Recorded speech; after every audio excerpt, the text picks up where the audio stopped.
Olá, gente! Antes da conversa do PH de hoje, eu tenho um convite para você.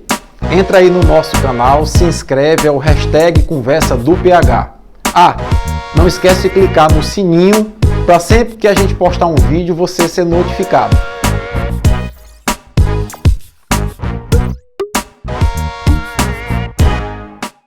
Oi, gente! A conversa do PH hoje é mais ou menos rápida. É basicamente para trazer a todos uma reflexão acerca da Vaza Jato, né, que é a hashtag que está correndo nas redes sociais sobre o vazamento de supostas mensagens trocadas pelo ex-juiz Sérgio Moro, atual ministro da Justiça, com membro do Ministério Público Federal, componentes da Operação Lava Jato. As pesquisas de ontem para hoje têm demonstrado que a população brasileira apoia a Lava Jato, ela entende que a Lava Jato foi um marco importante no combate à corrupção nesse país, mas também as pesquisas têm apontado que a população quer explicações de se as mensagens que foram trocadas ou supostamente trocadas são verídicas ou não. E até agora o que me chama muito a atenção é o porquê que o Ministério Público e a Polícia Federal não instauraram ainda um inquérito para responder a duas perguntas simples. Qual a origem desses vazamentos? E a segunda pergunta, as mensagens são verídicas ou não? E eu queria só ler aqui para vocês o que diz o artigo 129 da Constituição Federal, que trata das atribuições do Ministério Público. Diz o seguinte, abre aspas, é função institucional do Ministério Público requisitar diligências investigatórias e a instauração de inquérito policial, indicados os fundamentos jurídicos de suas manifestações processuais. Então aqui deixa claro o papel investigativo do Ministério Público. E a atribuição, mais que isso, a atribuição do Ministério Público. A mesma legislação brasileira, ela trata também de quais são as competências da Polícia Federal.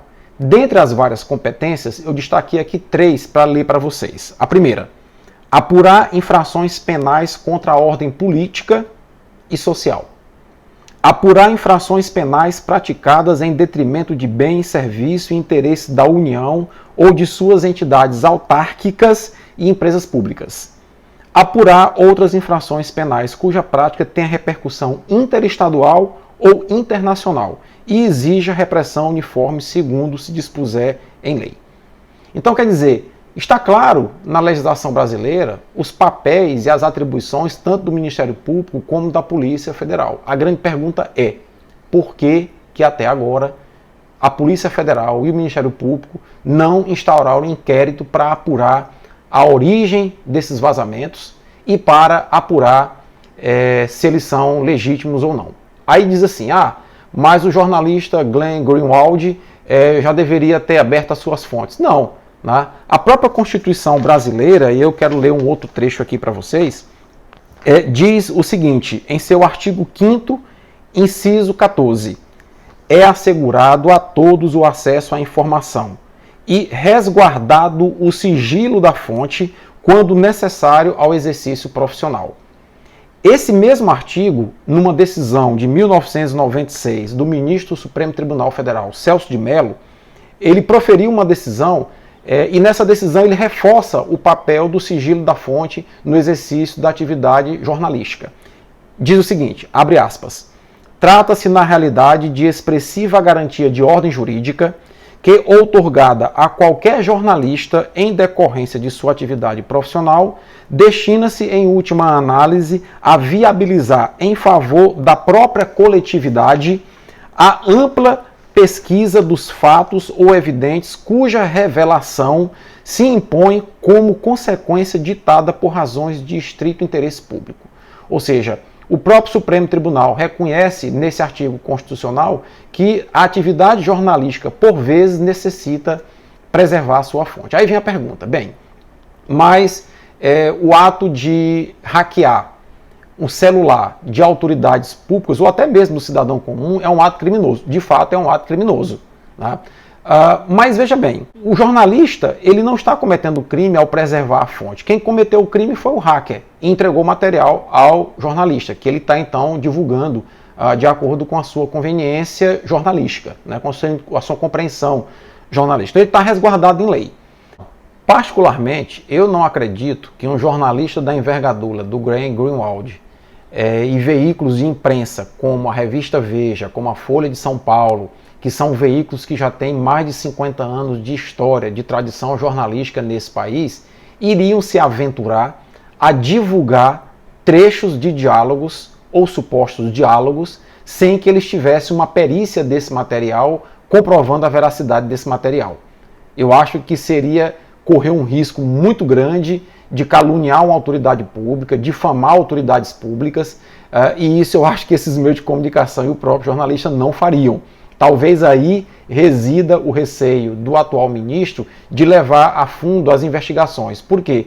Se por enquanto metade da população acredita que essas mensagens não estão tendo grande impacto, ele está simplesmente jogando com a possibilidade de que ele negando, ele vai manter essa metade da população ao seu lado, diferente do que se o inquérito fosse aberto e se comprovasse que realmente as mensagens são verídicas.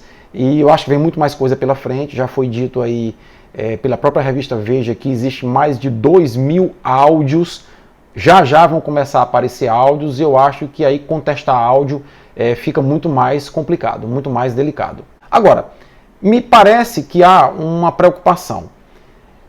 Se instaurar um inquérito investigativo, um inquérito policial, para se chegar até a fonte do hacker, eu acredito que se chegue, porque a Polícia Federal possui peritos na área de informática extremamente competentes e possui ferramentas de busca extremamente eficazes.